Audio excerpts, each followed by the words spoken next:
তারপরে শুধু কমলা লেবুটা ছাড়া সমস্ত জাতের লেবু আমার বাগানে আছে। আর এটা গোলমরিচ গাছ। এই গোলমরিচ গাছটা আমি পেঁপে গাছে উঠিয়ে দিয়েছি, কারণ গোলমরিচ গাছকে সাপোর্টিং দিতে হয়। আর এই কলা গাছ দেখেন কারেন্টের তারে লেগে গেছে, কারেন্টে ওকে শক সার্কিট করছে, আগুন জ্বলছে পাতাতে।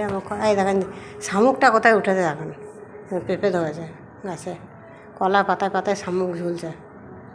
আর দেখুন এই গাছটা হলো চেরি গাছ, এখনও চেরি ধরেনি, জানি না কীরকম খেতে হবে। এই দেখুন এটা হলো কাঁঠাল গাছ। এই দেখুন কাঁঠাল গাছ লাগিয়েছি এবছর, ভালো জাতের কাঁঠাল। ভাবছিলাম কাঁঠাল লাগাবো না, তাও লাগিয়েছি। আর এটা হলো আম গাছ। এই আমটা হলো চৌসা। আর এই দেখুন এটা হলো আতা গাছ, আর ওইটা নোনা আতা গাছ। মানে গাছে আগাছায় জঙ্গল হয়েছে। প্রচুর ধরনের ফলের গাছ আছে আমার বাগানে। এটা আমড়া গাছ, অনেক ধরনের গাছ আছে। আব্বার জায়গাতে লাগিয়েছি আমড়া গাছ, তারপর বাতাবি লেবু, গন্ধরাজ লেবু। ভাইয়েরা সবাই খাবে, আমরাও খাবো, পাড়ার লোকও খাবে। তারপরে অনেক কিছু লাগাবো আব্বার জায়গাতে, এবার লাগিয়ে দেবো, কারণ আমার তো বেশি জায়গা নাই। আব্বার জায়গাতে প্রচুর ভালো ভালো গাছ লাগানোর ইচ্ছা আছে।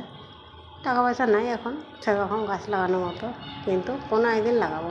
এই দেখুন ভাই লাগিয়েছিল টাওয়ারে কাজ করতে হবে তখন এই দেখুন এই মাধবীলতা ফুল। এটা হচ্ছে ছাতিম গাছ।